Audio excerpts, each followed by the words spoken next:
Salut les gars, bienvenue sur la chaîne, bienvenue à toutes et tous, bienvenue sur Alain ACRC Genève.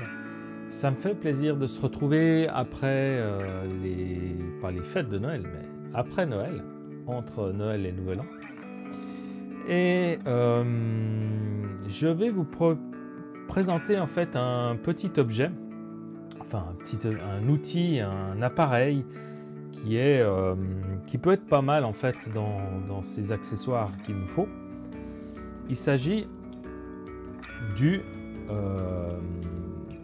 testeur de batterie et on va dire testeur de batterie et de cerveau. Voilà, enfin ou checker comme vous voulez. Et puis de chez Spectrum, donc c'est le XBC100. Voilà.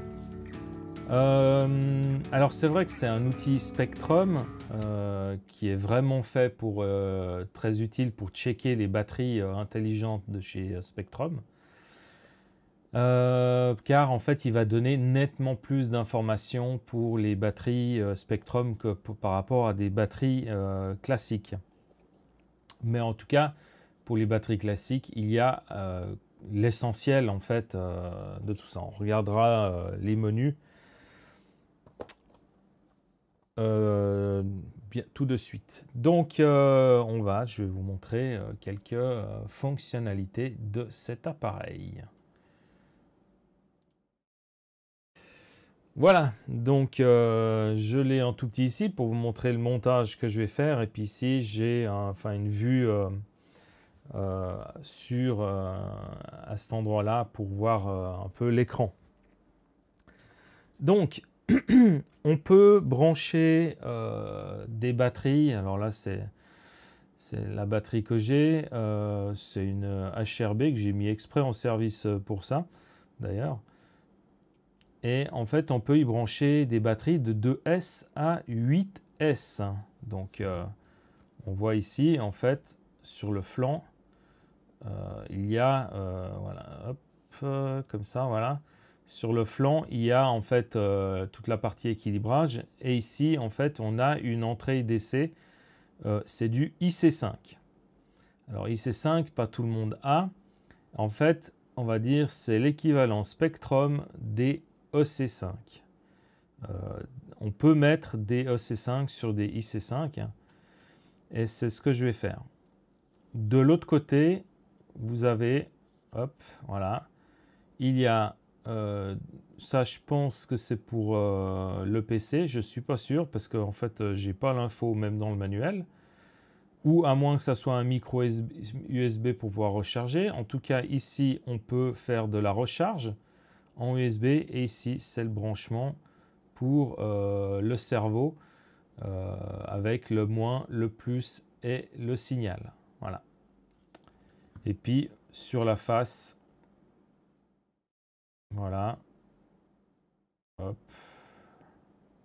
Sur la face là, il y a un bouton central, un bouton haut et bas. Donc, moi, je me suis fait un adaptateur. Donc, moi, j'ai pas de IC5, par contre, enfin des IC5, pardon. IC3, c'est des IC3, pas IC5, pardon. IC3, qui est l'équivalent en bleu, on va dire, c'est du EC5. Voilà. Ça, c'est le EC5. EC3, pardon. Je vais y arriver. C'est marqué dessus. EC3. Voilà. Donc ça, on peut le brancher, voilà, je le branche sur le côté, vu que c'est un adaptateur. Et puis, je vais me brancher. Donc ça, c'est une batterie 3S, 2200 mAh, 30C. Enfin voilà, petite batterie basique.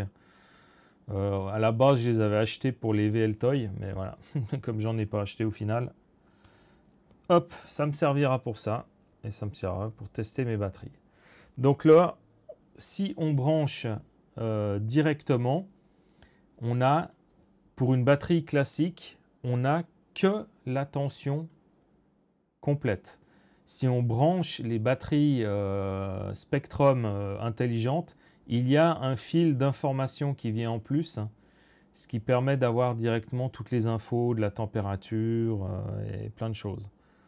Voilà. Donc ça, c'est si on branche par exemple une 3S et plus, qui a une fiche, là c'est une fiche DIN ou en T comme vous voulez, mais si on va plus bas, hop, dans les batteries, ici j'ai une batterie de 2S toute petite, et puis en fait là elle a carrément la petite fiche rouge, hein, elle a la petite fiche rouge là comme ça, et puis la fiche d'équilibrage, donc elle a que ça, elle n'a pas une grosse fiche, donc je peux soit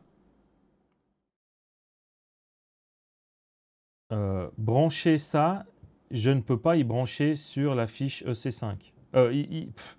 IC3, pardon, je vais y arriver, j'ai tellement l'habitude. Par contre, cette fiche-là, la rouge, on peut la mettre sur l'équilibrage. Donc le plus, le fil noir en haut, en fait, c'est le moins. Et voilà. Et là, de ce fait-là, on n'a que la tension complète de la batterie.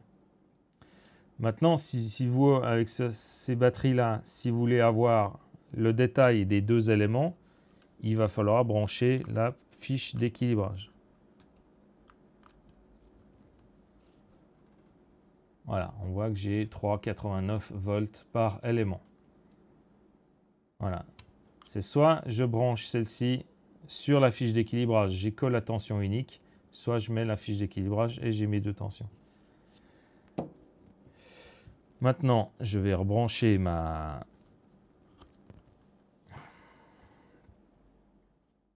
batterie 3S. Je vais juste un peu la rapprocher, comme ça je peux lui brancher sa fiche d'équilibrage.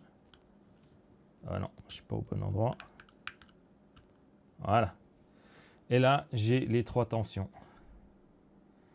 Donc vous voyez que je suis à 1,14 un peu partout, 1,15. Donc maintenant, pour rentrer dans le menu, je n'ai pas du tout besoin d'avoir la fiche d'équilibrage branchée, hein. J'appuie une fois. Alors le tactile, il n'est pas évident. Et là, on a toutes les fonctions. Donc on va commencer depuis en haut. Allez. Depuis en haut, on a la langue. Donc je vous passe, pour rentrer le Enter, c'est le bouton rond. Ensuite, on a la luminosité faible, moyenne et haute. On a le volume éteint, faible, moyen et haut. Donc moi j'ai éteint pour avoir à chaque fois des bip bip. On peut avoir les informations. Donc ça c'est le firmware, les informations software et hardware de l'appareil. Ensuite, je peux mettre une alarme. Alors, soit je peux la répéter une fois ou éteindre l'alarme. Je peux choisir le type d'accu. Alors, LiHV, LiPo, lithium-ion, lithium-fer. Voilà, toutes les principales en fait. Et puis, attends, je vais juste vous dire, les LiPo c'est jusqu'à 8S. Pardon. Les LiPo c'est jusqu'à 8S et puis les autres, voilà, NiCD, NiMH, tout ça qu'on peut brancher, c'est jusqu'à de 1 à 10S. Voilà. Tac. Il y a une Dragon si jamais. Ensuite, on peut régler la tension basse. Donc, si on a la fiche d'équilibrage de branché, on peut régler la tension basse par élément.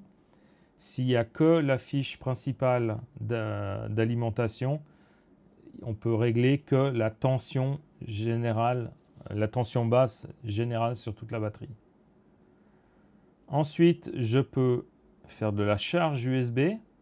Donc là, on voit, j'ai 5,3 volts, donc ça c'est la tension de sortie. J'ai 0 ampère de consommation, donc 0 watts.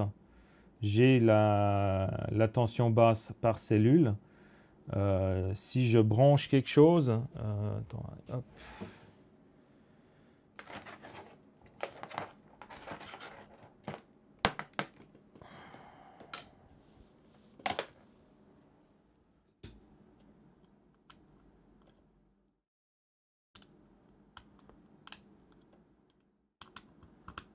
Hop. Je prends un téléphone. Alors, il faut que la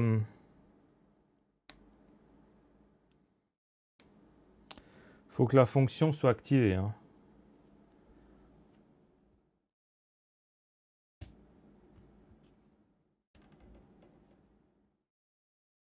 Voilà, il charge et on voit les ampérages 1,7 ampères, donc j'ai 9,4 watts et il se charge.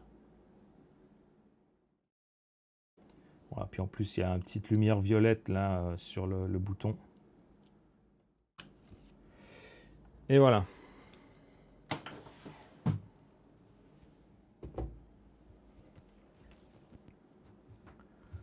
Donc je quitte, et puis arrêt, et j'ai ma lumière qui redevient, en fait là vous voyez pas mais elle est blanche, pour montrer que ça c'est arrêté. Donc là je reviens dans le menu, je vois que c'est juste marqué ouvrir, hein, il n'y a pas le fait, la fonction arrêt. Ensuite j'ai des fonctions de test de cerveau, et j'ai la fonction de balance, bon, pour équilibrer la batterie. Alors là, elle est à peu près bien équilibrée, mais voilà, ça c'est parti. J'ai cette fois un rond vert. En fait, la couleur que vous avez sur l'écran, c'est la couleur qu'il y a sur le bouton rond. En fait, comme ça, vous voyez que ben, c'est en fonction. Donc là, il charge. Si je reviens en arrière, puis je suis en train de faire autre chose, j'ai toujours, vous ne voyez pas bien, mais voilà, vous voyez maintenant. Il y a le bouton vert, ça veut dire que voilà, j'ai ça qui est en fonction. Il faut se rappeler que le vert, c'est la balance. Voilà. Hop, je sors. Et puis, j'appuie sur arrêt. Je valide. Et là, c'est noir, donc ça ne fonctionne plus. Je reviens dans le menu.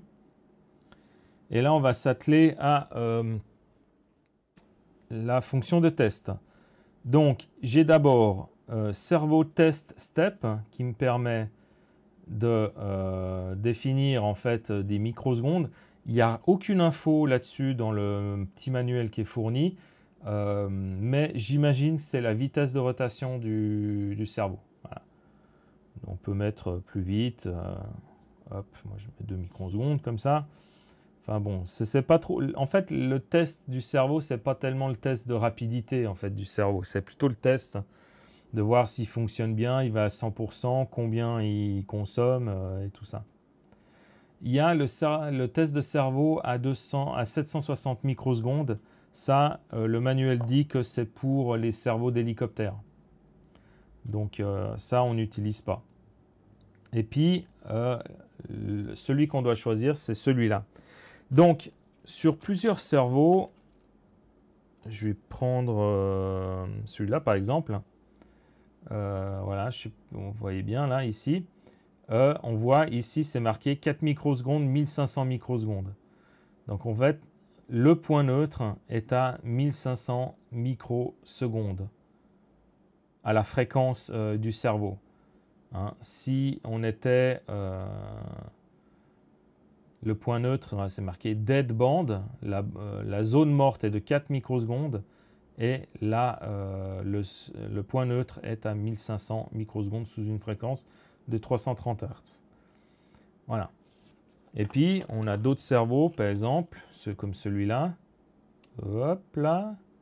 Où là, c'est spécifié. Alors là, ils ont mis coded band. La bande morte est de 2 microsecondes. La zone de neutre est à 1520 microsecondes, comme c'est marqué ici. Et puis à 330 Hz.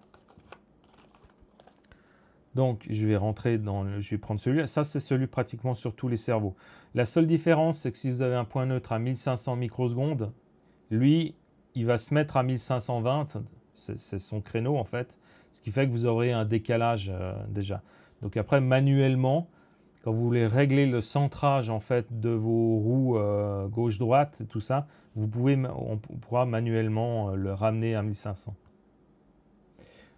Voilà comme ça se présente. On a un côté mini, un côté max et un côté 0. Donc on voit que le mini à 1020 microsecondes, le maxi à 2020 et le centre à 1520. On a plusieurs fonctions. On peut ajuster manuellement la position avec les deux flèches. On peut, en appuyant une fois, passer au min à 0, au max à 0, au min à 0, au max. En appuyant deux fois, on peut lancer un cycle. Donc vous allez voir, il va se balader de gauche à droite. Et si on laisse appuyer longtemps, ça va partir. Enfin, partir, on va sortir. Donc voici mon cerveau, c'est le petit SPT, par exemple c'est celui que j'ai dans une TT02. Donc je le branche, donc les fiches vers le haut afin d'avoir, alors ça c'est les anciennes couleurs, hein, brun, rouge, vert. Donc le brun c'est le noir, hein, le rouge, ben, ça c'est toujours le plus en rouge, et le blanc c'est le signal. Donc on branche ça sur la fiche de côté. Et puis, vous voyez mon cerveau. Donc là, en fait, je vais... Attends, je vais sortir. Hop. Si je rentre. Voilà, j'ai entendu un petit bruit. Le cerveau s'est mis au neutre. Sauf que lui, son neutre est à 1520. Donc si je mets ça, vous voyez la... Alors hop, je vais essayer de le mettre droit. Elle n'est pas droite. Donc si je veux le ramener, voilà, je le ramène à 1500. Et là, ouais, elle n'est toujours pas très très droite, mais...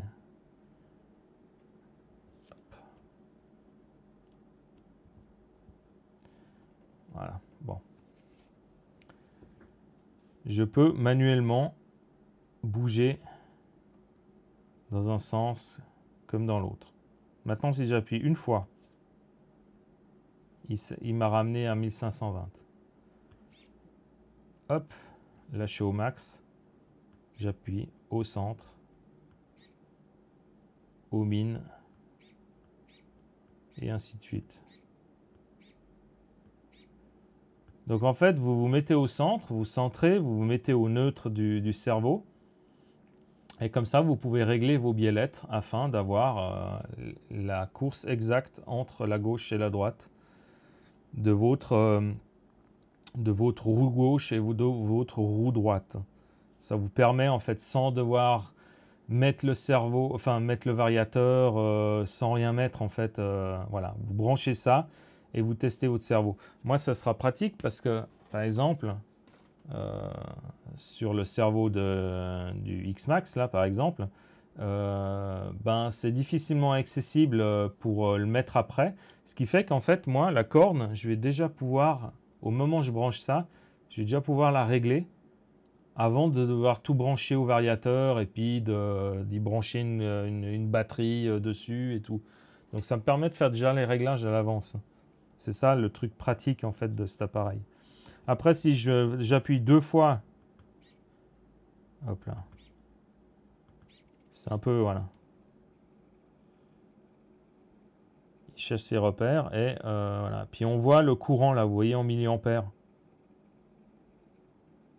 Hop. Je varie entre 102 et 136 milliampères. Donc ça, c'est la consommation. J'appuie une fois et ça s'arrête. Donc là, on voit qu'il consomme 34 milliampères ou 68 pour maintenir le cerveau à 0. 68. Ah, c'est même plus. 136. Et puis...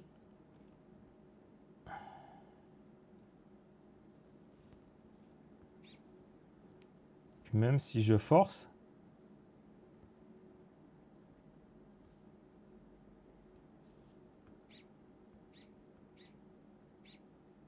il essaie toujours de ramener.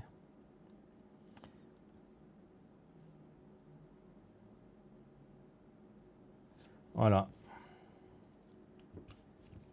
On peut en prendre un autre. Hein. Je vais prendre le cerveau du X-Max, par exemple. Hop.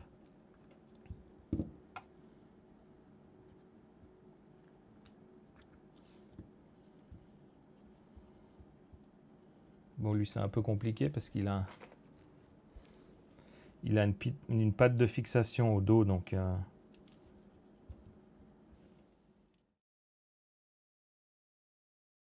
on va vite... hop. Je le mets et hop.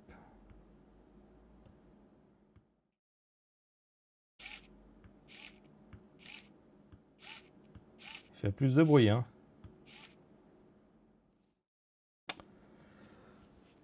Voilà. C'est tout pour cette démonstration. On a fait un peu, on a fait tous les menus. J'espère que cette petite démo vous a été utile, que ça vous a plu. N'hésitez pas à faire des recherches sur Internet, hein, sur le site de Spectrum. Vous pouvez télécharger la notice. C'est vrai qu'elle ne dit pas grand-chose. Vous pouvez aussi aller regarder d'autres vidéos. Regardez cette vidéo-là, justement, pour voir un peu ce qu'il y a à faire. Après, voilà, il faut essayer tout ça. La seule crainte que j'ai, moi, par rapport à ça, c'est en fait vu que ça fait min-max, c'est qu'est-ce qui se passe avec cet appareil si j'ai la course qui est plus petite que le min et le max. Si justement, quand je vais me mettre au max d'un côté, ça va venir toucher le centre du véhicule. En fait, le sauve-cerveau va venir toucher la partie centrale, va venir buter dessus. Donc ça va forcer. Donc est-ce qu'il va vouloir forcer ou est-ce qu'il s'arrête, puis on voit les milliampères qui décollent et le bruit du cerveau, et hop, on le ramène au centre. Voilà. C'est la seule petite interrogation. Je verrai ça sur un véhicule quand je le montrerai. Sur ce, je vous souhaite une excellente fin d'année. Passez un bon nouvel an.